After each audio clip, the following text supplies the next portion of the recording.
Go. Hey, what's up, ladies and gentlemen? We are live. This is your boy Portorock77. Portorock Science coming at you with the latest one-on-one podcast I do. I did this last month or about 6 weeks ago. I try to do something not like weekly or bi-weekly. Maybe something once a month or out of the blue. But I try to do a one-on-one podcast with a specific YouTube personality or maybe a follower or a subscriber or something. And great opportunity for people to put their name out there and get to know gamers. And today I have a special guest. He's known as Twitter, known as Creepy Bunny. And today we're going to talk about gaming as we always do, because that's what we do here. All right. So, hey, Creepy Bunny, what's going on, man? Thank you for showing up. Hey, Portorock, what's up?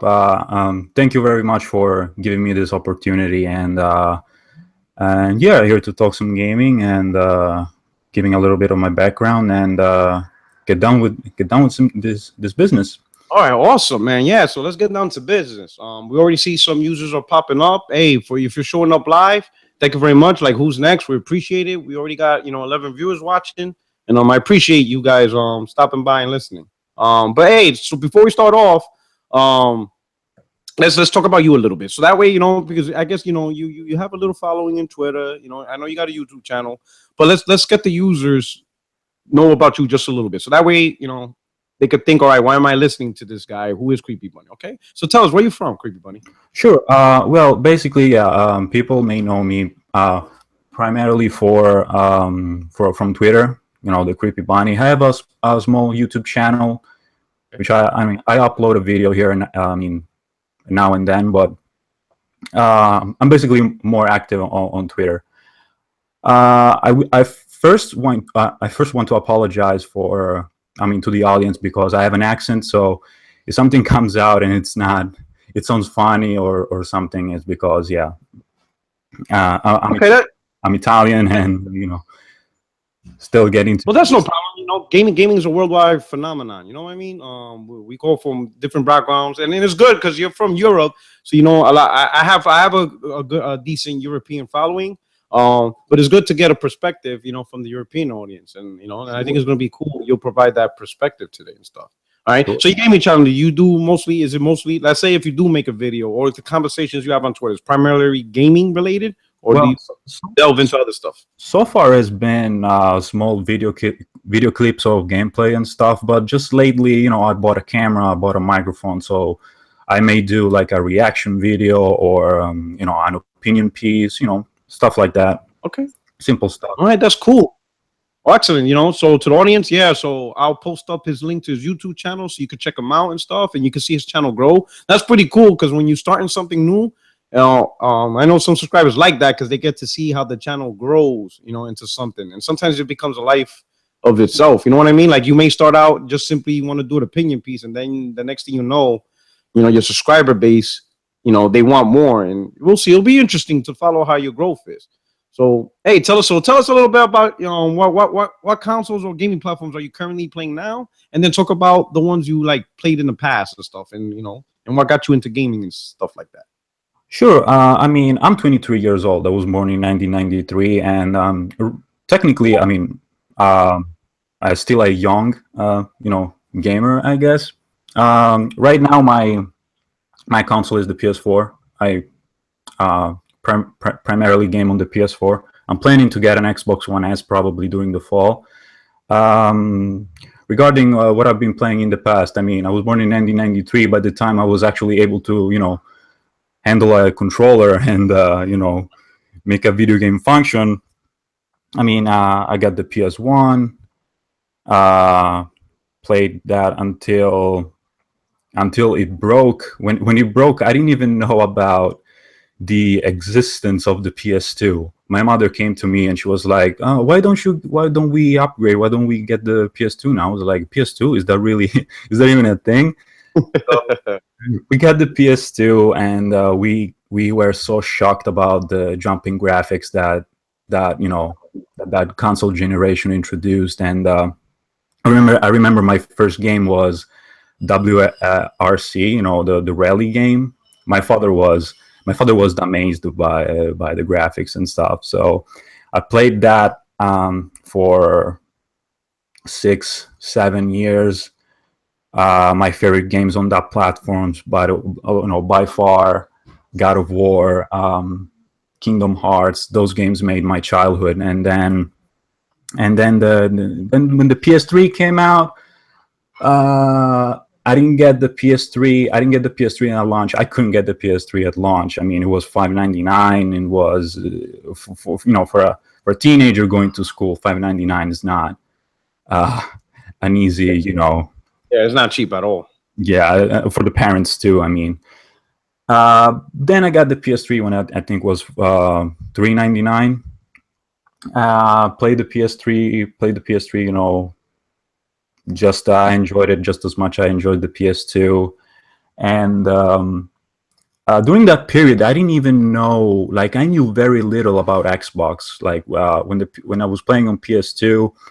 I didn't even know about the existence of the Xbox. Then on PS3, I heard about the 360. So I was like, oh, okay, there's actually somebody else besides Nintendo, of course, that's doing video games. But I never dig into it. I was never attracted by Halo or Gears or whatever. And then when things really started to pick up with the start of this generation, the PS4, then the internet now is huge. You go on Twitter, you go on YouTube, you see people talking, and you notice the console war more and more often. You see the crazy things people say, and that was the period in 2013 when the Xbox One was introduced, of course the PS4, and I started to really pay attention to the Xbox world, what's going on, and what Phil Spencer, Aaron Greenberg, and their fandom, all those people are saying. And now I'm here. I'm enjoying I've been enjoying my PS4 so far a lot. I've been following the Xbox news. As I said, I'm planning to get an Xbox One S eventually during the fall. Okay. And now we're here, I guess.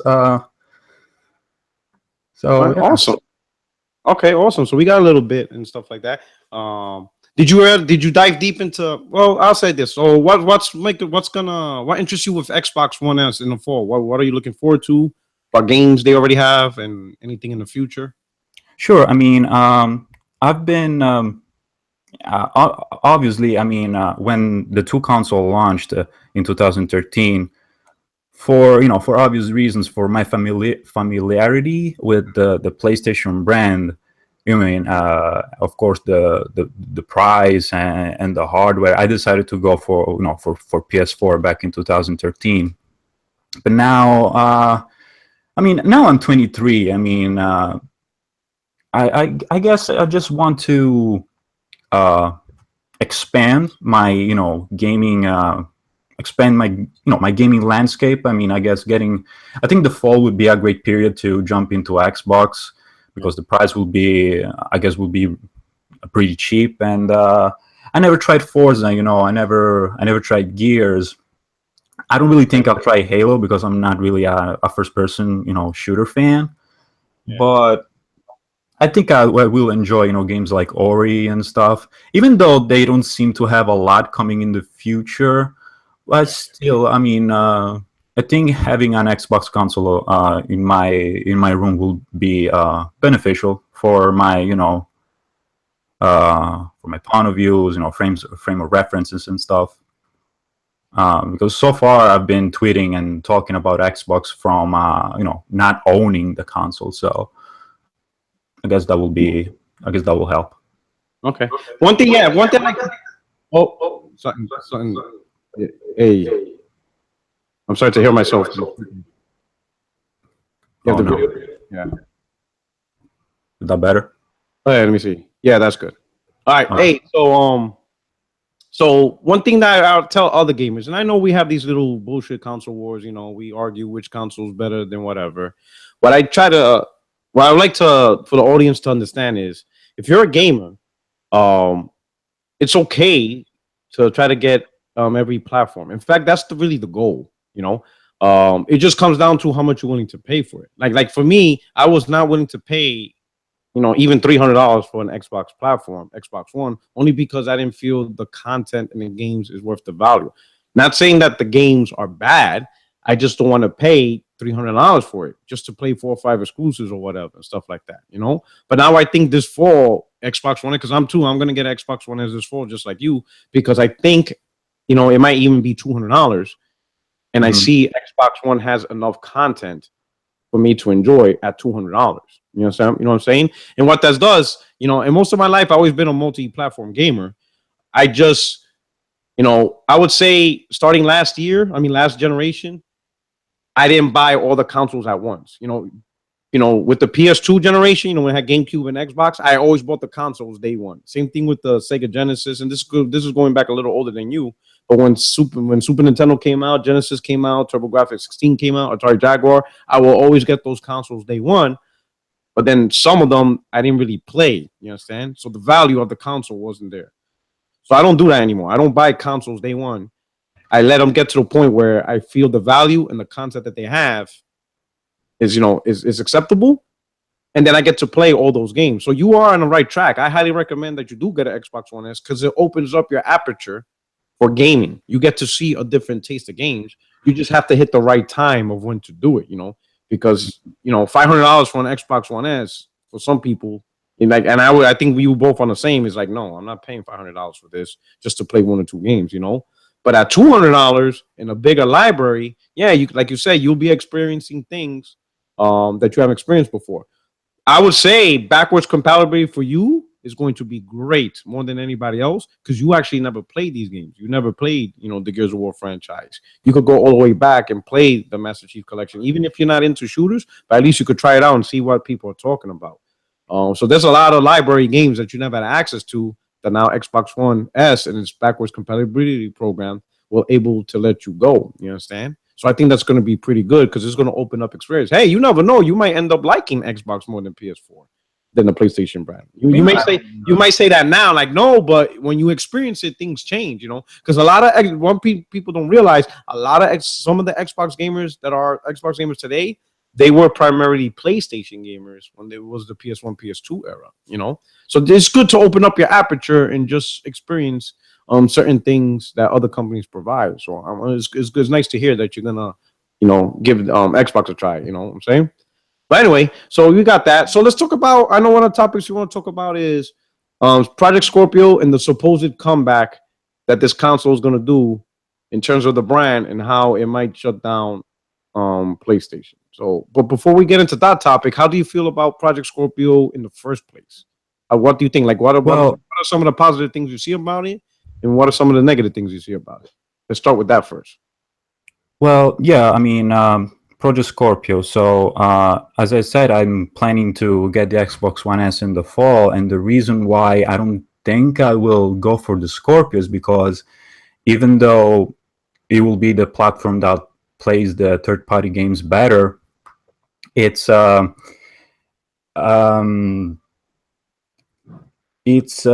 mean, for me, for my personal necessities, I mean, I'm still, because I mean, all my trophies, all my collection has always been on the PlayStation. So I will still keep be playing third-party games on the PlayStation. So even though the Scorpio, even if there's a possibility that the Scorpio could be $399, and $399 for the Scorpio would be a really appealing price. But even if that's the case, for me, it wouldn't be still a good investment, because I would still play only let's call them exclusive games on it. So I think to experience what Xbox offers, just the plain Xbox One S will be good. And as far as the console goes, as far as the Scorpio goes, I mean, the specs are out. We know what we know what it is inside the box, and it's undoubtedly it will be more powerful than the PS4 Pro. But what I see on Twitter, what I see from those I don't know if I can name names, but those fanboys that we all know, they are all like talking about revenge. They're talking about how the Xbox One, the Xbox is going to come back and outsell the PlayStation, like, and now all the graphics now are the only thing that matters. The reason why I don't believe this is not going to happen, and it's a point that I can't believe they never brought up is, I mean, the reason the PS4 is got this successful is not just because of power. Power was one of the reasons the PS4 got so powerful. Got so popular. It was this balance of power, price, and game library that made the PlayStation so appealing to so many people. Now the Scorpio will have the power advantage, but now the Pro Scorpio situation is totally different than the 2013 case, because in 2013 that was an extraordinary case. You have two consoles that are releasing in the same month. One is a little bit more powerful and cheaper than the competition. That was something that I don't think we will ever see again in the console market. Now what's going on here, the situation Scorpio Pro, is that the Scorpio should be more powerful than the Pro. Games should run better on the Scorpio, because by the time it comes out, it will have a whole year over the Pro. It's like, this is just it's just the course of time doing its thing. It's I think it's just normal. I mean, so I don't think it will have the same impact as the 2013 situation. And what else I wanted to say? Yeah, but basically this. I mean, and I think Scorpio has another issue to deal with, because I mean, the PS4 Pro, I mean, Sony is advertising this console has a mid-gen upgrade, right? Yeah. So the PS4 Pro is letting it's letting the gamers, the console gamers, wetting their feet with resolutions like 1440p, 1800p, the checkerboard, sometimes the 4K. It's not always 4K, of course, but that's I guess for me, that what you could expect from a mid-gen. Now Microsoft, it's also advertising the Scorpio as a mid-gen upgrade, but I mean, jumping from 900p to 4K, that's a big jump. That, in this case, we're talking about a generational leap, and that's the problem, because if Microsoft advertises the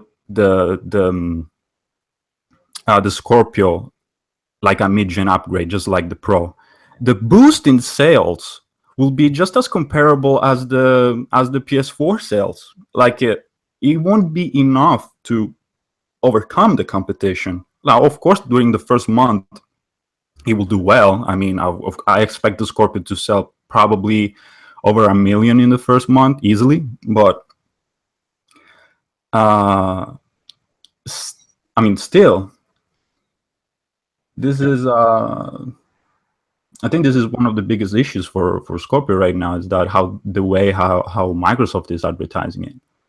It's Microsoft really needs. I mean, they are trying to cancel what people think about. They're trying to cancel the negative stigma with the Xbox One. They're trying to start over, but they are still tying up the Pro with the Xbox One. So that could be a problem, in my opinion, I think. I say, yeah, the speaker came out again. But here's something to Project Scorpio, and now there's a lot of things people aren't taking into account. Like let's start out number one. Releasing a more powerful console is not a new concept. In fact, it's a pretty old concept. Every console manufacturer has done that at one point or another. Going from Nintendo to Super Nintendo to N64, N64 to GameCube. You know, it's just until recently Nintendo slowed down on their huge power gap. But if you look at PlayStation always done it. From the PS1 to PS2 to PS3 to PS4, you know, it's always been a jump in graphics, and Xbox has done it. Sega has done it. So a lot of companies has done that, right? Now, for those who are talking as if, you know, once the Scorpio release, it's not going to take over the industry. PlayStation, you know, is pretty much going to be hurting simply because of power, and people see PlayStation selling because of power. It's because they don't want to admit to the other deficiencies Microsoft has. No one wants to talk about how Microsoft had no vision, or really the vision that they did have was a terrible vision. I said that from the start. In May 2013, when Microsoft had that unveiling of the Xbox One, and they primarily talked about the platform being a multimedia hub, engaging in television activities, engaging in things like Skype, and you know, sports, and merging with like the NFL, and you could do, you know, check your sports scores and all this multimedia hub stuff. I said from that day, this console is gonna flop bad. And many of the Xbox gamers were like, no, this is great, this is innovation, this is what we're looking for. And I'm like, so you're telling me you were looking for a next generation gaming console to do something more, you know, something primarily not gaming focused? I'm like, I don't believe that at all. I don't think most console gamers are going to buy into that. They're not going to buy into a console gaming doing stuff that you could probably already do with your laptop or with your tablet. You know, like I don't need a $500 console, and this wasn't even priced at $500. All right, so this is just like conversations I had in May. Like, I don't need an Xbox to Skype. Like, I could do that on my phone right now, and I could take it on the go. I could do that anywhere in the world. And I don't have to, you know, the days of Skyping behind a computer in your chair are over. People video conference on the go because it's easy, it's accessible. So I know that ain't gonna sell and stuff. And sports. That's, no one needs a console to track sports or to do fantasy. Like I could check my fantasy draft, you know, fantasy football and all that stuff on my phone. I don't need the console to do that. So like, what's going on here? What made it worse is when Microsoft announced it at $500. Once they did that, I'm like, this console is done. Yeah, it's done. Yeah. It's over. It's a wrap. You know, I already knew this console's a wrap. $500 console, and then Sony selling theirs for $400. It's a wrap. I'm like, I already knew PlayStation 4 is going to kill this console. Then when they added, I'll give you a minute. Then when they added, and they started talking about always online, DRM, and you have to have Connect. I was like, these guys, this is over. This is pretty much done. Before the gen started, they already gave it back to Sony, and they didn't even realize it. Right? It wasn't until when the consoles were about to release and the games, you know, third-party games and multi-plats were about to release, and, you know, Digital Foundry started doing its thing. And when Call of Duty was announced, it's coming at 720p, and the PS4 version was at 1080p, that's when the power narrative began. Because if you look at when Sony introduced the PS4 during the unveiling in February, and then their E3, they didn't talk about power. They didn't say, hey, we have the most powerful console. They didn't say that during the February unveiling. They didn't mention that. They latched on to the power because that's what developed over time, you know? And the fact that they had the power at a cheaper price, that's where they took the advantage. That's when they started saying, hey, we got the power, simply because Microsoft created that. They created this environment where power is important simply because they didn't create a proper console. Don Matrix's vision was fucked up, and he tried to make gamers pay more for it because he was trying to convince gamers what you really want is stuff like Skype. What you really want is to connect it to your TV so you can watch television program and have Xbox be part of that lifestyle. That's not, if anything, that's taken away from gaming. If I'm a gaming company, I don't want you to watch TV. I want you to play games. Because if you're watching TV, guess what you're not doing? You're not playing my video games. You know? So it was this whole whirlwind that created this power, right? Now, some Xbox fanboys or whatever, they're predicting that it's going to happen again simply because it worked at PS4. But what they're not considering is Sony never asked consumers to pay $500. That's number one. Another thing, there was no cheaper console available. Right now you could get a PS4 for $250. And come this holiday season, many of those bundles are going to be packed in with Destiny, Call of Duty, Horizon Zero Dawn.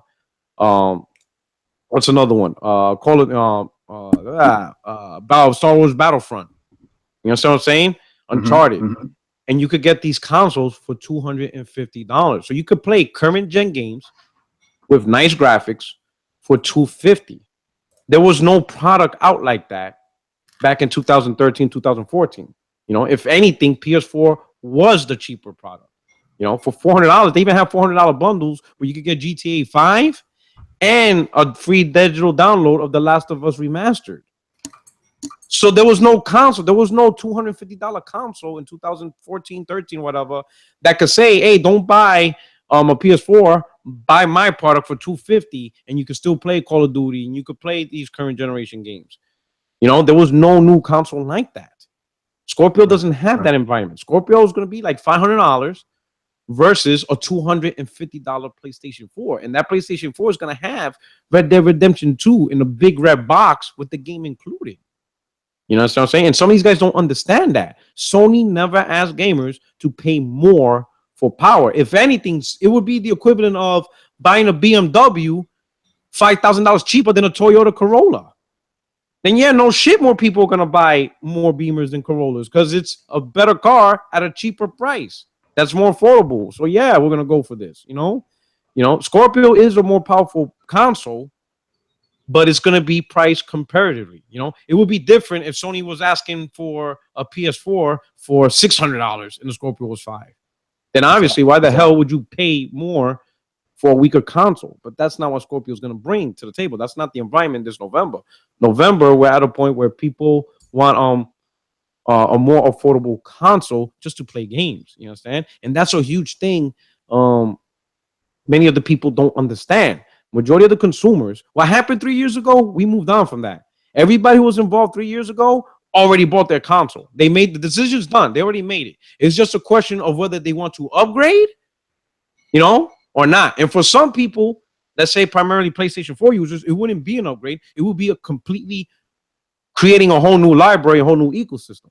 Because over the last 3 years, they bought a PS4, they bought tons of games, they bought a lot of digital games, they created their ecosystem on PSN. They already invested 3 years of time.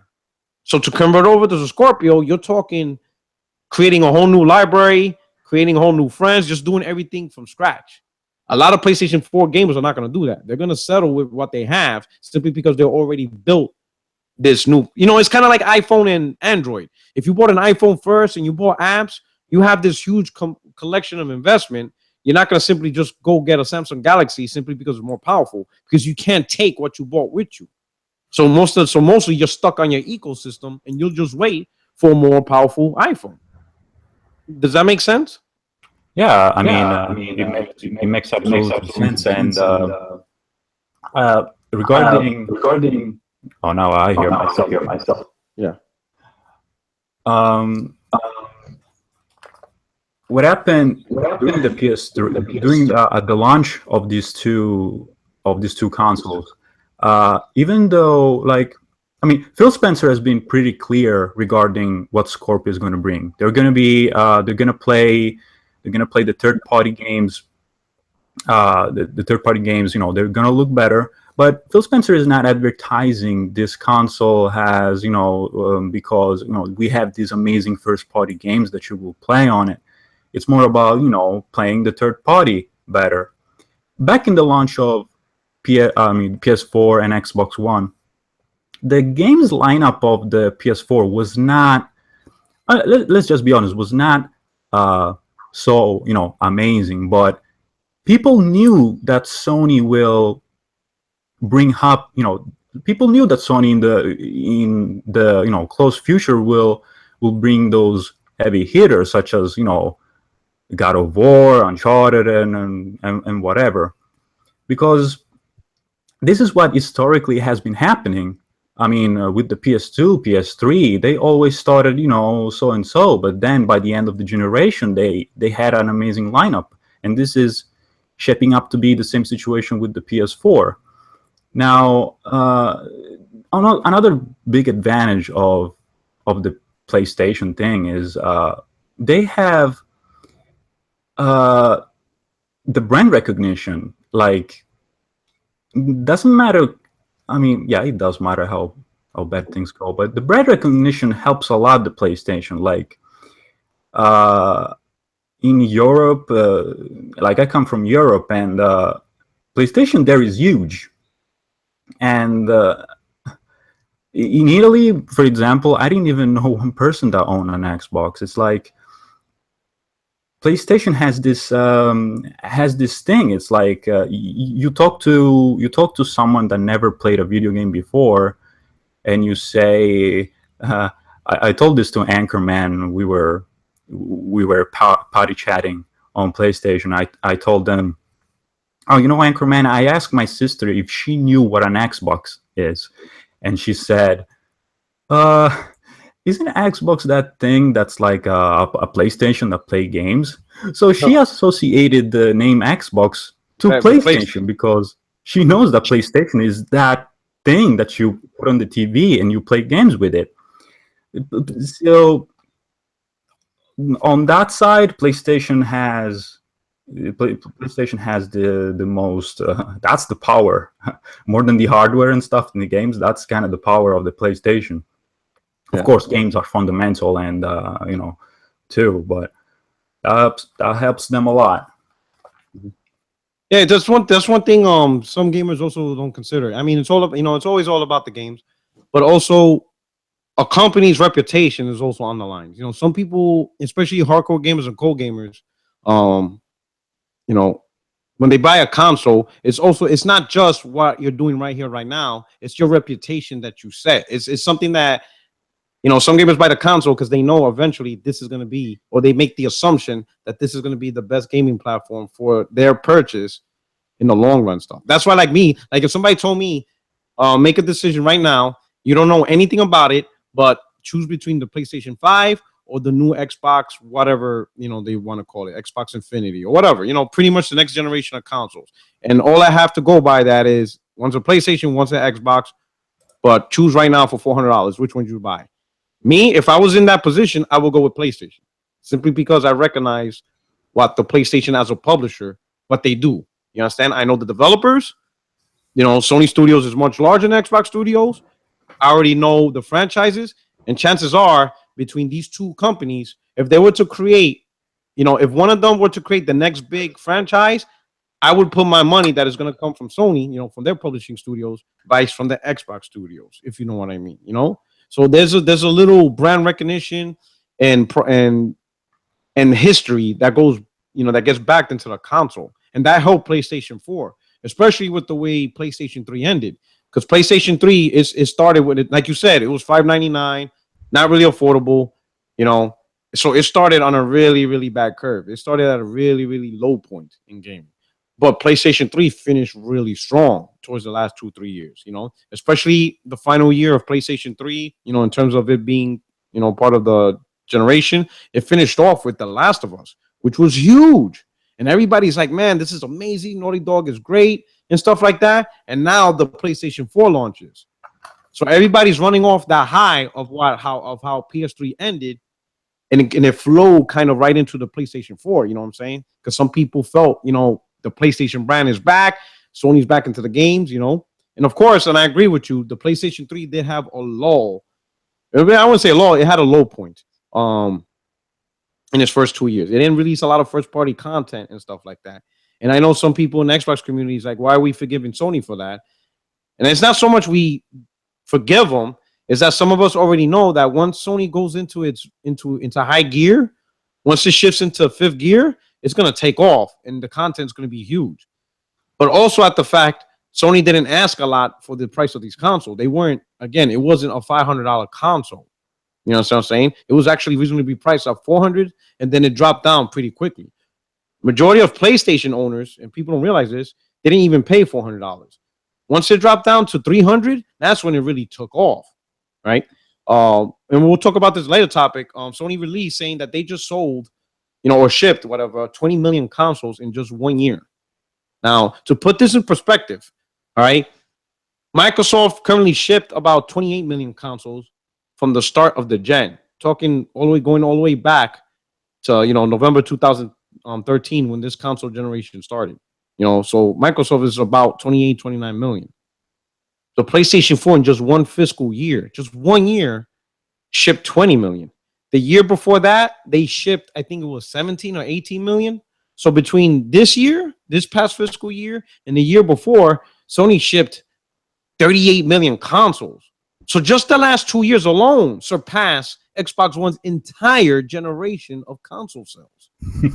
Understand? Now, this is not to brag. I know it sounds pretty funny, but I'm not trying to brag and say, oh, Xbox sucks. What I want people to understand is majority of PlayStation gamers have no idea what we're talking about when we keep bringing up 3 years ago in the power argument. They have no idea because they just bought their consoles over the last 2 years. And they bought it because it was $300, because it dropped to $250, and it just had games. That's all they know. Hey, I bought a PS4 for $250, and I bought it for these games, and I love it. And that's all they care about. You understand? So, right. Like some of the fanboy channels in the Xbox community are trying to make it seem like the PlayStation gamers have amnesia, and we're trying to pretend we don't remember what happened 3 years ago. It's not that we have amnesia. Those that were there remember. But what they don't realize is the majority of PlayStation gamers were not there. Majority of PlayStation 4 gamers bought their consoles in 2015 and 2016. They weren't part of this shit talking, your Call of Duty's at 720p. They simply bought a PlayStation 4 because it was popular. It was $300.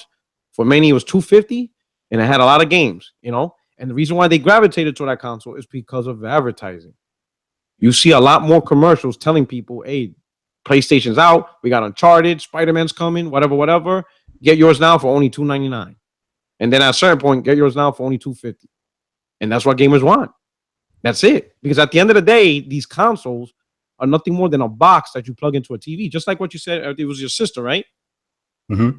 They say, yeah, your sister recognizes PlayStation as a box that you play in a game, And any other device that tries to does that, she'll say, oh, it's kind of like a PlayStation, right? You put a box and you play games, right?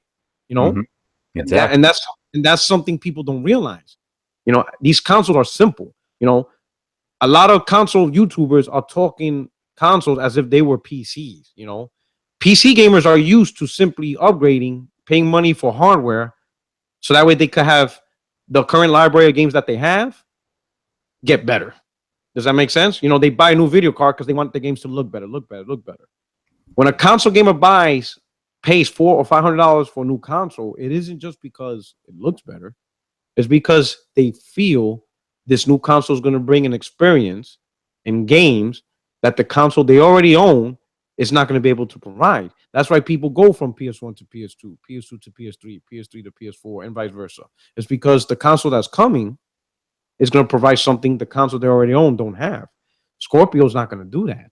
Scorpio's just literally the games you have access to, we're just going to make it look better. But don't expect exclusives from this product. Every game is still going to be on Xbox One, and that's going to be a challenge because a lot of gamers ain't ready to just simply buy new hardware just because. If you're going to tell gamers to buy new hardware, what does it do for me that I already can't do? And if the number one reason is just going to make your games look better, then that's really only the minority hardcore gamers that's going to jump. Hardcore gamers that kind of think like PC gamers.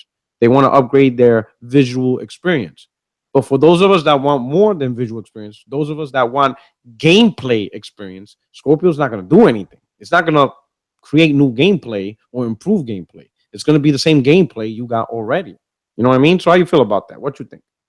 Well, I agree with you in everything you said.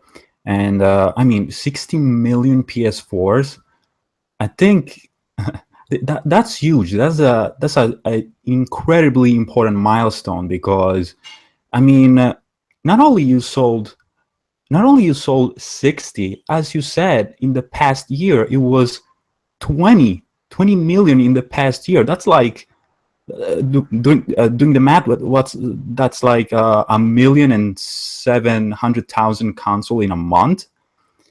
I mean, now 60 million. They're like what? About 20 million behind PS3. And PS3, it's like, I don't know, it's like 80, between 80 and 86 or something like that. And PS3 did those numbers in 7-8 years on the market, while with the PS4 we are this is the 4th year. So yeah, I think that's incredibly remarkable, and that has been achieved with all those elements, with this good balance of price, power, and games, and the brand recognition. Now, what bothers me about the sales is that on the other side, the fanboys of of the other side, we know who we're talking about, are like they try to damage control these numbers, saying that whenever a game comes out, like Horizon Zero Dawn, and they say it sold 2.7 million in 2 weeks or 1 week, I don't remember right now, they're like, oh, but it's a flop because there's 60 million PS4s out there and the game sold only 2. That's such a bad point to bring up, because okay, there are 60 million PS4s out there, right? But there's a catalog of more than 1,500 games to choose from. So what is the chance that out of all those 1,500 games, everybody just goes and picks up Horizon Zero Dawn? Like, Horizon Zero Dawn, yes, will sell well. It sold well because it's a big title. It was well advertised. But still, like, those people, those fanboys, they wished like an Xbox One exclusive would sell like Horizon Zero Dawn did. So I don't understand this hypocrisy. Like, where do you find the guts to say that Horizon Zero Dawn flopped, it didn't sell well, when I mean, come on, Recore, Quantum Break, like, these are all games that are the reason why Phil Spencer is coming out with this kind of comments of the single player games don't have the same impact as before. And the thing is, people buy consoles for, yes, the heavy hitters, but it's the catalog. The largest, in my opinion, the largest the catalog is, the higher is the chance for someone to find something appealing for you. Now, I'm gonna mention, like, I'm gonna do another family experience now. Before it was my sister. Now we're talking about my cousin. Yeah. I was playing. We were near the launch of the PS4. I was playing Don't Starve. Okay, you know that indie game? It's kind of cool.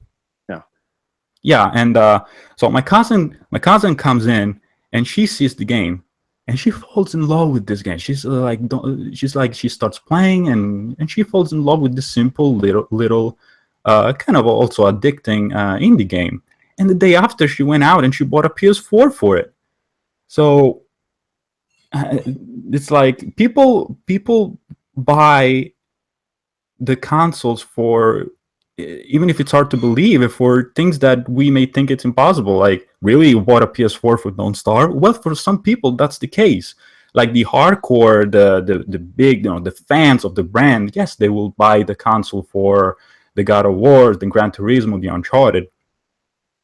But for the casual, for the rest, it's all about those other games. It's about the variety. It's what PlayStation does best. It's what, like, PlayStation has everything. They have the triple A's, they have the double A's, they have the indies, they have VR, the free to play. There's everything for everybody. And it's not like Xbox doesn't have, like, okay, Xbox, yes, they have they have their third party support and stuff. They have indies too, their triple A's, but I don't know, there's something missing in the Xbox. The Xbox, I don't know, they approach the gaming market with a different mindset. And it's hard to explain. And it's something, I think it's embedded into this whole environment, and people feel it. Mm-hmm. So I think I could oh, voice again. I think I could elaborate on that. So when Xbox first came out, it had a challenge, the original OG Xbox. So I'm gonna talk about a little bit about the past. All right, it had a little bit of challenge. I can hear myself in the background. Oh, I'm sorry. Wait. All right. I know how to fix this. Just give me 1 second. Okay. All right, hold on, ladies and gentlemen. We're experiencing technical difficulties. What's going on? All right, I should be fine. All right, cool. So before I move on to my topic, hey, who's next? He made a comment in the comment section saying the same thing. When I was talking about the challenge of buying a console that all it does is graphics, and he says the same goes for the Pro. You are correct.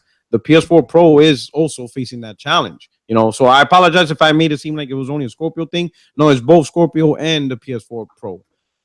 They're just pretty much consoles that just gives you better graphics, and as we can see, it's the reason why the Slim is outselling the Pro significantly too. At that, it's simply because you don't need to pay $400 to play PlayStation 4 games. You could pay $250, and like the Pro doesn't even come with bundle games. The PlayStation 4 Slim does. So that's a good point. Who's next? Good comment. Now, going back, just a little bit of history. So the Xbox was strictly supposed to be a console, that was able to also play PC games. That's why they called it the Xbox, because it's based off the DirectX architecture. And their vision was to leverage the PC gaming, the developers community, into also getting into console gaming, and it'll be with easier tools and all that stuff, right? So Microsoft invested a lot of money into the Xbox. But ultimately, they lost $4 billion in the project, but they predicted that. They already kind of planned that out because they knew they were in tough territory trying to compete against the PS2, all right? The 360 was the moneymaker for that. And at the time, the Xbox division chief, Peter Moore, he created a strategy on how to make the Xbox possibly the more popular console for that generation. So he laid out a couple of things first. Number one, you have to come out before PlayStation. You understand what I'm saying? He says you have to. So that's why the 360 launched in 2005 and the PS3 launched in 2006. He purposely planned to release the Xbox. Now, this is the reason why you have to, is so that way you can build up in an initial market. You understand? Even if it's a small market, you want to build it up first. So think about this. So the Scorpio, the 360 launched in November 2005. It was the only next generation console available. So the hardcore that wants it, they want a new console for a new generation. The only choice they had was the 360. By the time PS3 launched, the Xbox 360 was around 4 to 5 million console, right? Not a huge lead, what I'm saying, worldwide, but it is a lead. And the reason why that lead was important was because when PS3 launched, it only sold worldwide. In fact, when it launched, it was only available in the US and Japan. The European launch didn't happen until like 2007 in February. So when it sold between Japan, Asian market, and the North American market, it totaled around 500 to 600,000 consoles. You understand what I'm saying? Yes, and some people say not bad launch or terrible launch, whatever. The important part is Xbox had 5 million consoles already on the shelf, already in people's home. So who do you think was going to sell more games at that point in time? Clearly, the Xbox. Because everyone who bought a PS3 that month, the 500 or 600,000 people, whatever number was, let's say it was 800,000, let's say it was 1 million. Even if every single gamer bought a game, the most sales you're going to get is 1 million. While on Xbox, you could potentially already be getting 1.5, 2, 3 million game sales. So because 360 came out first and built that marketplace, they already established to developers, hey, we're the bigger fan base. Your games are going to sell better on our platform, So that was number one. That helped them, number one. Number two, the price point. 360 came out at 2 different price points. One was $400, but then they also released a cheaper model for $300 for those who couldn't afford $400 yet. And that was pretty important because, again, console gaming is all about affordability. So that helped them out. And then number three, and this is the most important point for Peter Moore, he had to get the games that attract PlayStation gamers. And I say this again, he didn't get the games. Granted, he created games that would attract Xbox gamers to give his identity. But Peter Moore knew if you want your console to be successful, you got to get the PlayStation gamers because that's what they've been playing. Primarily console gaming on the PS1 and PS2 era was primarily PlayStation. PlayStation 1 sold 100 million. PlayStation 2 ended up selling 150 million. So if you were a console gamer in that era, chances are you were playing on PlayStation. So he saw what are the games PlayStation gamers want. So that's why he was big on Japanese games. That's why he greenlighted games like Lost Odyssey, Blue Dragon, Infinite Undiscovery. Played 360 had a lot of Japanese content. Many of them weren't even on the PS3. They were exclusive to Xbox. Tales of Vesperia. There was a lot of Japanese content.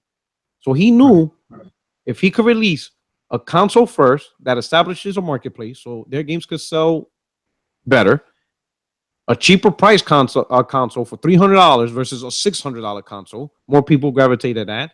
And finally, the games. If a person goes, damn, man, I'm a PlayStation gamer, I'm not so sure about the Xbox. But if they see on the screen or in the advertisements, oh shit, Xbox got Grand Theft Auto, they got Devil May Cry. Oh, they're getting Japanese games like Blue Dragon, games that from the creator of Final Fantasy. Oh shit, so I could still get my PlayStation 3 games that I want, but now I could get even more games like Gears of War and Halo and Forza. So many made the jump simply because it was cheaper and they were still going to get the games that they enjoyed. Microsoft, with Don Matrick, he did not continue with that plan. He went with a totally different direction, a totally different plan. He changed a playbook that was solid into making the Xbox brand completely successful. And he decided, I want to do something beyond gaming. I want to make this console a multimedia hub, and that's how he introduced it. That did not resonate well with the gamers because there's not a lot of gaming consoles out there. So why would you take something that's for us, and even casual gamers buy consoles just to play games. Why would you make it something that's not really for us? We're the gaming consumer market. You're supposed to release a gaming console. Don't worry about all this multimedia stuff because there's other products that does a better job than what Xbox One was going to do. You have multimedia that records TV and all this, and you could set the security alarm, and you could set the air condition timer, and even turn on your microwave oven and all that stuff. There's devices out there that truly make your house, a multimedia hub controlled environment. So Xbox One didn't need to go there. It needed to focus on being a gaming console, and that turned off a lot of people. And once that snowball went down the hill, it just got bigger, and more people just didn't care on what Xbox was trying to do. Most of the people that gravitated to Xbox pretty much were Xbox fans, or most of their friends were Xbox fans, and that's how they gravitated. But the majority are gravitating toward PlayStation because it's a recognizable brand. And from the start, Sony just preached gaming. They didn't preach huge shifts in other areas that would detract from that console. So that's what happened with Microsoft. Phil Spencer realizes that now, so he's trying to get back to, hey, Xbox is all about the games, and the services that they do create is all about gaming in itself. So like the Game Pass, the refund and all that stuff. So everything's about gaming. So, but the problem is, and I ain't gonna say it's a problem, he just has an uphill battle because he's kind of like starting over. It's kind of like starting over in a race. The only difference is everybody else is already on the track running. So everybody's already 10 miles ahead of you, and you're trying to start over from scratch. Mm-hmm. So it's going to be a challenge for Xbox to start this shift over from what they did 3 years ago. So Phil Spencer is going through a rut right now, simply because he's trying to bring Xbox back to the way things were with the Xbox 360. It's just going to take a real long time. So all these fanboys think it's going to happen overnight. It's not going to happen overnight. You don't try to outsell the competition by introducing a more expensive product. That's not what he's trying to do. He's not trying to gain market share right here, right now. He knows that's not going to happen. But what he's trying to do is 3 and 4 years from now, when 4K becomes the standard and it becomes as normal as 1080p, where everybody just has a 4K TV, direct TV and cable boxes play mostly 4K content, and pretty much everything's 4K. It becomes normal. 4K streaming is normal. Buying movies in 4K is normal. Just doing a 4K lifestyle. His brand is already part of that lifestyle. And you could probably get a Scorpio for $250 by the time that happens. He's thinking of the long game. He's thinking of 2022, 2021, where Xbox, in a world of 4K entertainment, which becomes the norm, Xbox is a normal gaming console that provides games. And that's what he's trying to do. Scorpio's not meant to crush the industry right here, right now. He knows that's not going to happen. But he's thinking of 3-4 years from now to get Xbox, the brand name, back into where everybody recognizes it as just a gaming console. You know, because during the 360 era, people weren't calling the 360, at least here in America, oh, that's a PlayStation, right? No, they knew what an Xbox was. You know, in fact, some people say, hey, put away your Xbox. Oh, these kids, all they do is Xbox all day. They associated gaming with Xbox because that's how popular it was here in North America. It's not like that no more. It went back to, oh man, these kids are playing PlayStation all day now. You know what I'm saying? And that's what Phil's trying to do. He's thinking of the long game to get back his brand into being a gaming focused brand, but it's going to take time. Some of these YouTube channels, though, the fanboy ones, they're not helping him because they're hyping his plan up and they think he's going to be able to do it over the next year. And that's not the case. It's a long, slow growth he's going to get back to, you know. And what these fanboys, these Xbox fanboy channels, they now realize they're hurting the brand more than helping because they're going to set all these expectations saying, yeah, lock it in. You know, it's going to sell the PlayStation, you know, console. It's going to, you know what I'm saying? It's over. The market share's back. We're taking back North America. And they're setting all these expectations and timelines and saying this is going to happen. This is going to happen. Xbox is the best box. But then when November comes and PlayStation outsells the Xbox brand, then what does that mean? You know, if you're telling me Xbox is going to outsell PlayStation, it's going to take over, you know, because of the power and all this stuff, and that's what it's going to do, and it doesn't do it, then does that mean Xbox failed? Does that mean Scorpio sucks? Well, where, you know what I'm saying? Where are we at now? And that's what they don't realize. They're setting these expectations, and if these expectations aren't met, you know, what happens if you tell a company you're going to sell so much something and you don't sell it? You failed.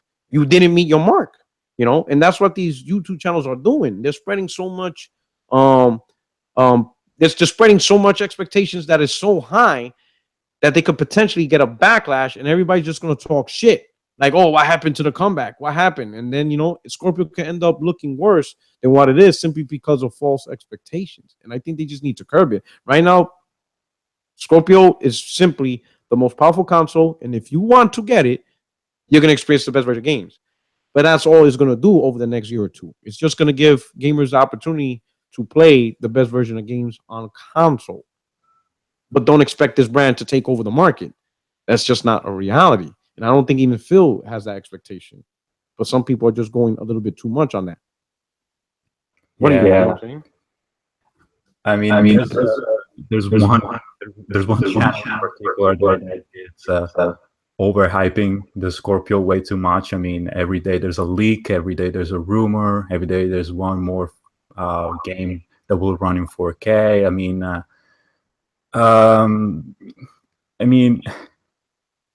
they gotta. I mean, the Scorpio is I think will be a good product, but people need to also calm down about it.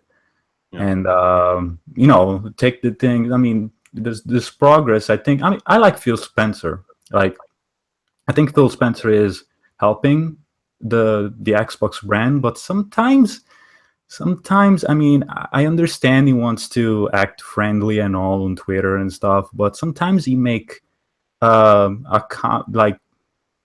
sometimes it comes out with those comments that are like, you know, the fanboys, they crave for those kind of comments. And he finds himself now in these situations where he's been on Twitter all morning, like trying to explain to people, tweeting to people, hey, wait, that's not really what I meant. That's not really what I meant. I meant this and this. And yeah, there's Scorpio has a long way to go. Like they got the power, but there's still a lot of messaging that has to go, you know, that has to be explained. We have to know the price. We have to know, we have to see the box. We have to see the games. I mean, there's still a lot to be explained. And this E3 will be, this is the, how do you say here in America, do or die? Yeah. for Xbox is, it will be, but you know, uh, also, but for the first party game situation, I don't think, like, I think we know all that Xbox is bringing up, just like we know most of what PlayStation is coming up with. Like, we can point out at every single software house, and we can say, okay, 343 is working on Halo, the Coalition is working on Gears, and Rare's got Sea of Thieves. There is no Microsoft doesn't have this software house that's working on an unknown title. Like, for example, Sony's, there's Sucker Punch. We don't know what they're doing. There's just a couple days ago, an article came out saying that Bluepoint, there's a rumor Bluepoint is working on a classic unannounced PS4 game. So it's a tough situation for Xbox. I mean, they are in this weird kind of a limbo, like this kind of identity, so an identity crisis kind of thing. It's like one day we are like PC, one day PC is more like Xbox, one day we have exclusives, one day we are not, one day we build wall, one day I mean, you know what I'm saying? It's, yeah. I agree. So I agree. I think Phil Spencer is a great chief, and he's getting a lot of heat. He took over a division that was heading in the wrong direction, and it's kind of like, you're on a train that's going 200 miles an hour, and and you're the guy that has to stop it, and you're like, oh shit, he's in a situation that's good. I just think with Phil Spencer, he needs to talk a little less. He's the Exactly. he's the head of the Xbox division. Let the people who are paid to advertise do advertisement. He really loves the gaming industry, and he loves to talk about the gaming industry. But what maybe he doesn't realize is that everyone's clinging on his every word, simply because a lot of gamers are concerned about the Xbox brand, whether they own it or not. Just like me and you, we're both gonna get an Xbox One in this fall. So yeah, I'm gonna find out what's going on. I'm gonna find out. I want to learn and listen to what he has to say and what he's doing, simply because we're gonna invest in that console.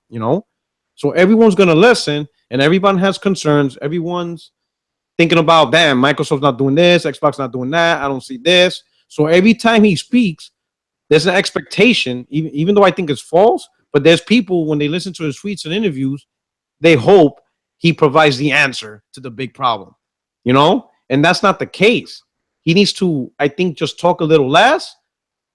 Don't worry so much about conceptual or philosophical topics about gaming, like, oh, single player games ain't doing so well, because some people could read more into it, and then they start to get nervous. Whatever he has planned for Xbox, he should just do it, and don't worry about advertising. Just do it, implement it, and then see how everyone reacts, with what he wants. If he wants to do episodic content on his Game Pass, don't advertise it. Just do it and see how people react. Because some people could take things the wrong way. And the way Xbox has been out this generation, gamers are concerned with what's the next thing Microsoft's going to try to force us to do. So every time Microsoft says something or Phil says something, chances are most gamers are already going to try to look at it in a negative aspect. But give them a chance, simply because of how things just started this gen. You don't see Yoshida. You hardly see a Yoshida interview. He hardly talks. He doesn't say anything. Andrew House, he barely says anything. Because sometimes you don't have to say anything. Just let the console speak for yourself. Let the services speak for yourself. Notice, PS4 gamers have been asking about, PSN name change and external hard drive support, and stuff like that. And Sony doesn't answer. They don't say anything. And the reason why they don't say anything is not because they don't care. It's because they know sometimes, I don't know if in Europe, especially, you ever heard the phrase, it's better to be quiet and have people assume you're stupid than to open your mouth and confirm it. Oh yeah, I can. Yeah, so there's a phrase. It's better to just sit there quiet and have people think you're stupid than to open your mouth and now people know you're stupid. You understand? So Sony knows that just constantly talking doesn't always help, because chances are you're going to say something and people are going to take it the wrong way. So it's better to just work on what you got to work on. And then when you come out, it comes out. I remember when, people complained about Sony's two-step, not having two-step verification to protect their content. And people are like, Xbox has it. Your network sucks. My personal information is going to be compromised. Say something, Sony, say something. And they don't say anything. And then I see this shit company. They don't say anything. They don't say nothing. We're telling these people about two-step verification, and they don't say anything. This is the worst company ever. And they don't say nothing. They don't say nothing. And then one day, hey, we implemented two-step verification. This is how you do it. And then that's it. And now nobody talks about two-step verification. For a while, I complained about, when are you going to support with external hard drive support? Because I'm not going to keep switching out my hard drive every time. Give me external HD support so I can store games. Sony doesn't say nothing. When are you going to do this? Sony doesn't say nothing. And then people start complaining. Xbox can do it. Sony sucks. And then one day, hey, update 4.55 comes out. We're going to provide external hard drive support. Now nobody talks about it. And I think that's the better strategy, because if you're talking, some people are just going to receive it as damage control. Just don't say nothing. Let the people complain. And if you're going to implement something, just implement it. Because once you implement it, then nobody remembers. No one cares. It becomes water under the bridge. You know what I mean? And I don't think Phil understands that. He doesn't have to keep talking. Yes, there's not a lot of single player games on Xbox. Don't talk about it. If there's a need and you feel there's a void, just do it. If you want to do it through Game Pass because you think it's more financially viable, then just do it, implement it, and then people will get it. In the meantime, let people complain. But you're not going to satisfy majority of consumers with just words. You have to do it with action. And just do it. If he has this plan on how he wants to present single player games on Xbox, don't talk about it, because you're going to get negative feedback from most people. Just do it and let people experience it. And they'll be like, oh, shit, all right, this is pretty cool. And that's that. And I think Phil needs to be more like Yoshida and Spencer and more like pull yourself back. Just step back a little bit. You're in charge of the Xbox division. Just stay in a cut. Hire people who professionally could advertise and stuff. Let them do their job. You do your job. Stay in the back room. I understand he has a huge passion for gaming, but he has to step back. He has to, you don't hear the CEO of Apple talk every 20 minutes on Twitter talking about the iPhone. They don't do that stuff, Just let it ride out. Yeah, you're going to get a lot of criticism, but if you already have in place a plan to fix it, then just be patient. Let your developers do what they do. Whatever strategy you're trying to implement, let it develop, and then boom, just do it. And then everybody will forget the last year or two of complaints and stuff. And I think that's it. But let's go on to a new topic, all right? We talked about this or not. So you got your PlayStation, right? So, and we may not have another one-on-one video, so let's do this right now. What do you think might happen at E3, especially for the PlayStation? What would you like to see? What do you think might happen? What's going on?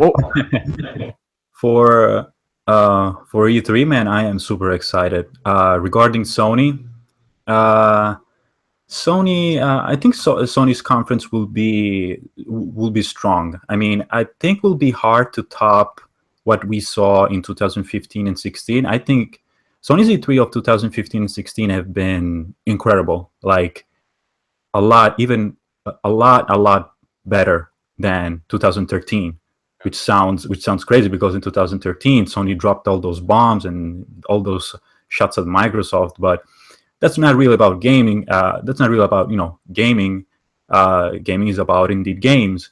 And in 2017, coming in this E3, I expect Sony primarily to come out with a bunch of release dates for the games that we already saw in 2016, meaning God of War.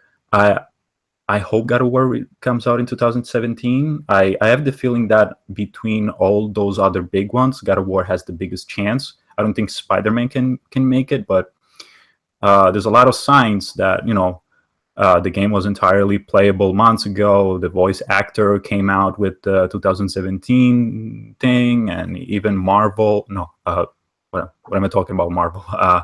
There's a lot of things that hint to a 2017 release date for God of War. But yeah, besides the release dates, I expect Sony to announce stuff. Of course, the Sucker Punch game. I expect that to be shown off. The Blue Point game, and my wet dream has always been the return of Dino Crisis. Doesn't matter the form. Doesn't matter if it's a reboot. Doesn't matter if it's a continuation. Dino Crisis has been huge for me, and I hope, I don't know, Capcom, Sony, I hope somebody does something for this series. And then hopefully I expect them to announce Bloodborne 2, and even more unlikely to happen, The Order 1886, perhaps a sequel. But this is regarding Sony C3, and of course a bunch of VR stuff. I assume they're gonna have to, pushing this system out. Regarding Microsoft, as I mentioned before, this is gonna be do or die, and of course they're gonna talk about Scorpio. They have the price to announce. They gotta show the thing, and they're gonna spend probably around 15 minutes, I think. Not too long, because they got the specs already. But then last year they mentioned that this thing is going to do VR. They're going to do something. They're gonna have. I believe they're gonna have some VR talk that's gonna take another perhaps 15 minutes. They're gonna show they're gonna show the device and a couple games for it. And release dates. Of course, for it sounds crazy, but Sea of Thieves, Crackdown, all these games, they've been going around forever, but they still don't have release dates. If they don't give a release date for these games during E3, I don't know. So that's good. I think that's happening for sure. That has to happen. And they gotta have Halo 6. Of course. I think that may happen the show. That may open the show. And probably I gotta believe they have at least a new IP. Like it's hard to say, because as I said before, every software house that we know about them is working on something. So it's hard to, okay, they're gonna come out with a new IP, but Phil Spencer also said that he doesn't like third-party deals. He doesn't like to, things like Remedy deals are done. So they should come out with at least a new IP, even though it's I see it hard. Perhaps Tomb Raider, a sequel to Rise of the Tomb Raider. Of course, the Shadow of Mordor, stuff like that. I think, yeah, basically, to sum it up. Okay, all right.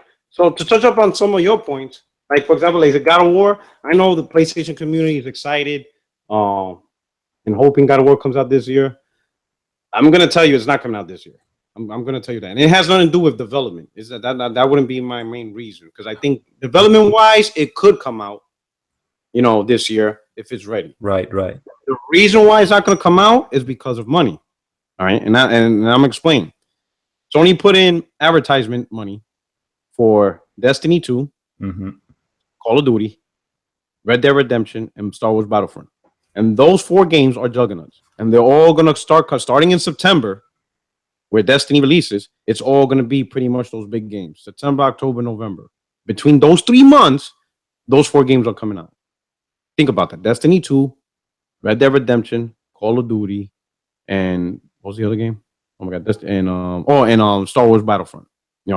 Huge IPs in a 3-month period, right?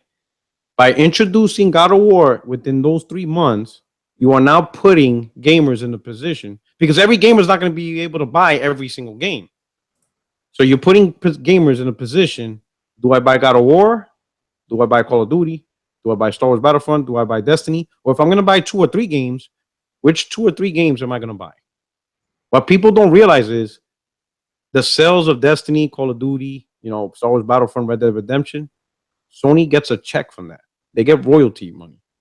So Sony doesn't want you to say, well, I'm gonna buy God of War, but since I'm buying God of War, I'm not gonna buy Destiny, Call of Duty. Or I'm gonna buy Call of Duty and God of War, but because I'm buying those 2 games, I'm not gonna buy Red Dead Redemption and Destiny. You understand what I'm saying? Sony doesn't want that. Sony wants these games to be given the best opportunity to sell, and them introducing a big IP, they're going to fight each other. It's going to be a fight. People are going to be like, damn, all these games. Sure, Sony will get the praise. And then, everybody will go on Twitter and be like, oh, Sony's amazing. Look at all these games.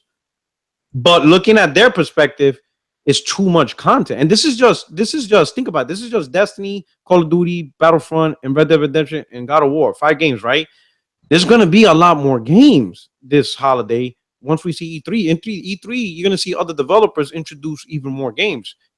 Last year, this past holiday, look at 2016 in a nutshell. For the first 8 months of 2016, all we really had was Overwatch, Division, Madden, Doom, maybe Battleborn, which no one really plays. What else? I can't even, there's not that much else, when you think about it, right? Can you think of anything else between January and August? And I'm not talking about Sony exclusives. I'm talking about multiplats. Yeah, it was not too much. Yeah, basically what you mentioned, I guess, to sum it up. There's nothing. So you think about it. Over an 8-month period of 2016, and I call any name, 4 major games. Just 4, right?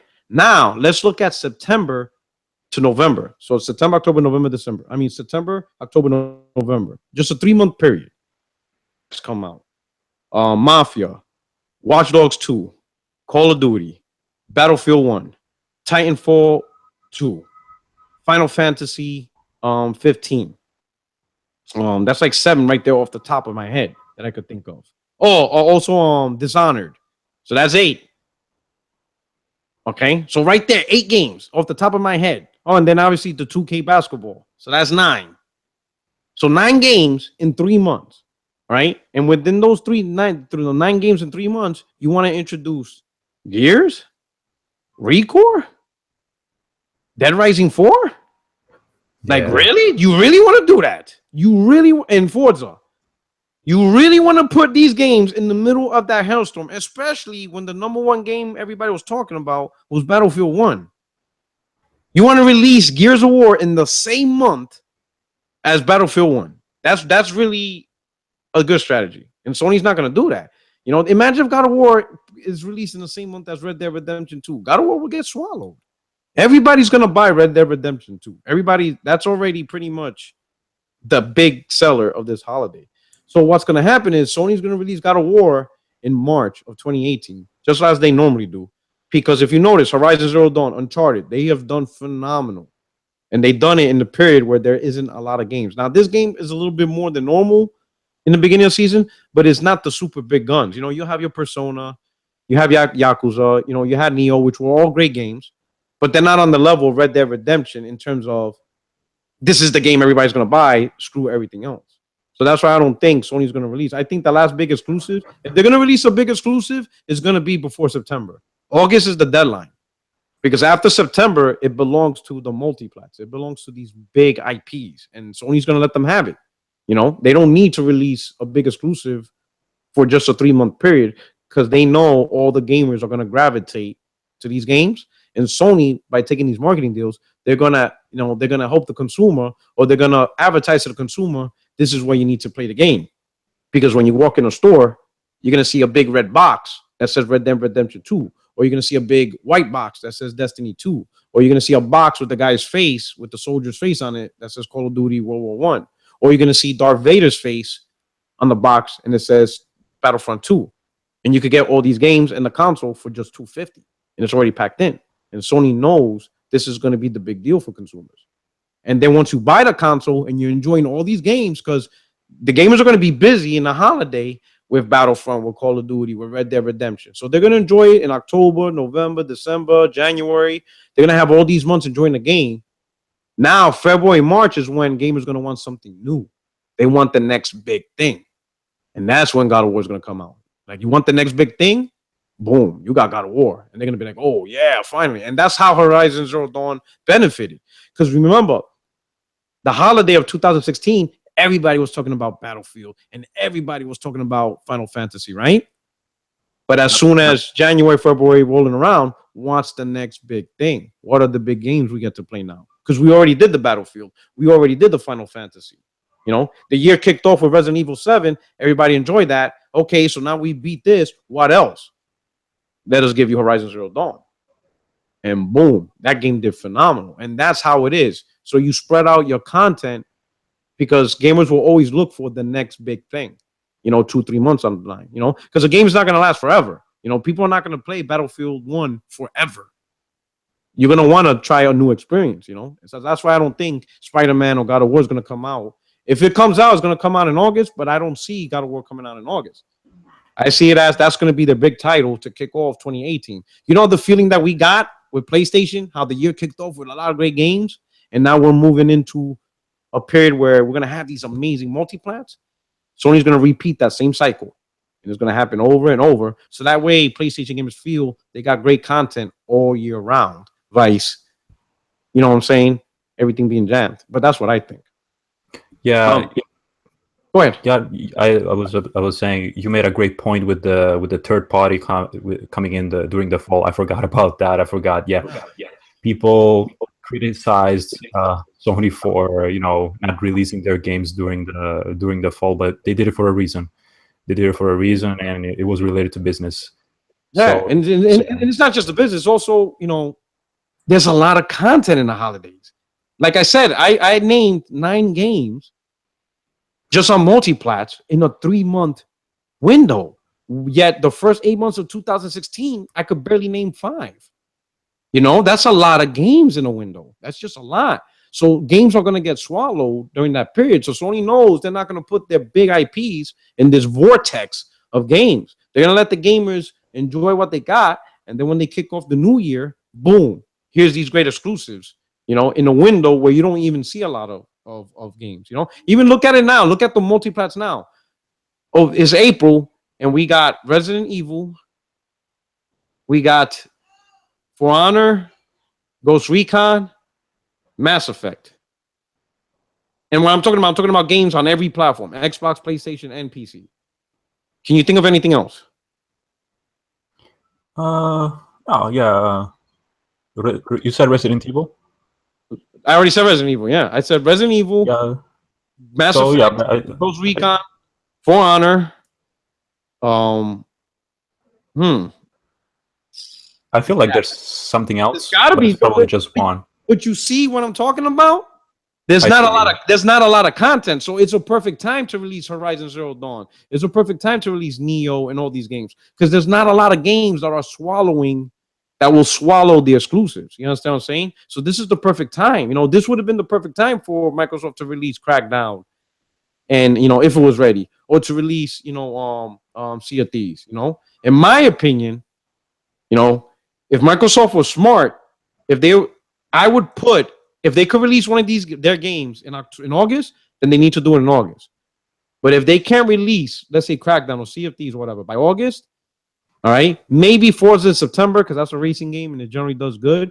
But like if they want to release Crackdown and Sea of Thieves and they can't release it by August, then they might as well not even bother releasing it this year. They should just kick off January with Sea of Thieves. Just kick it off. Don't put Sea of Thieves in the middle of Red Dead Redemption and Star Wars Battlefront. The game's gonna get swallowed. It's just, and I'm not saying because the game sucks or it's not good, is that majority are gonna focus on these third-party deals on Xbox. Everybody wants on Xbox to play Battle of Starterfront. Everybody wants to play Red Dead Redemption. They want these games.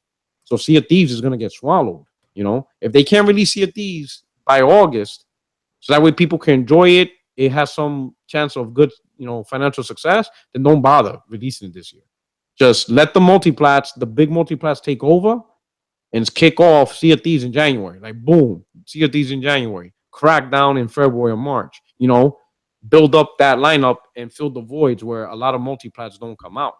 But I don't know. But that's just my thought on that. Yeah. What you think?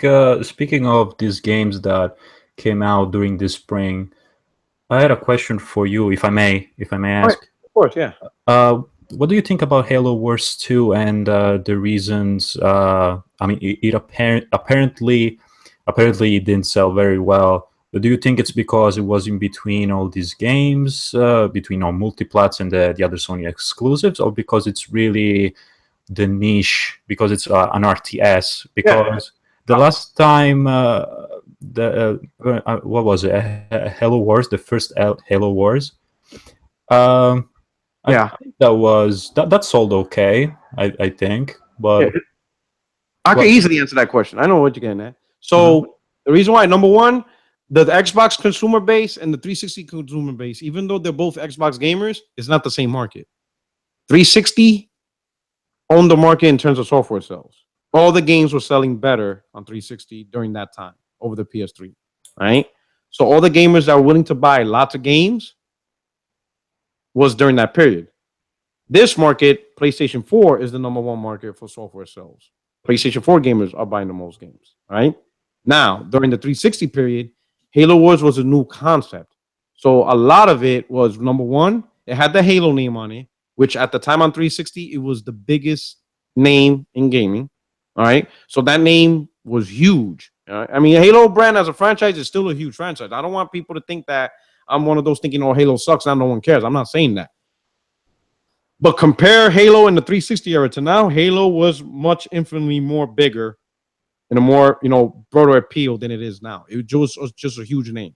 So the introduction of Halo Wars, a lot of people bought that game just to experience something new, in RTS. A lot of console gamers were like, hey, the console that sold the most software had the fan base that was willing to experience a new, something they never really experienced or rarely did unless they were a PC gamer. So they tried out something new, right? A lot of people that played it were like, I didn't really like it because at the end of the day, it's still an RTS. Console gamers aren't really into RTS, all right? So now the sequel to Halo Wars 2 comes out in a market where the Xbox is not the number one selling software machine. That's number one. Number two, people already said they didn't care for Halo Wars because they don't like RTSs. So you're not going to get the people who bought Halo Wars 1 are not going to buy Halo Wars 2 because they already know what's it about. They don't like the genre. That's not their thing. So all those millions that Halo Wars sold once, it's kind of like, you make a game, right? And people don't know about it. But because of advertisement and hype, it sold 3 or 4 million. But when those 3 or 4 million played it, they're like, this fucking game, excuse my language, this game really sucks. They're not going to buy the sequel. So it doesn't matter if your game sold 3-4 million the first time, because now that people experienced it, they don't like it, they're not going to come back. So many thought that the sequel to the first one, since it sold 3 million, was gonna equal, or be something similar to Halo Wars 2. But people don't remember, how did the people who bought the game react? What was their opinion?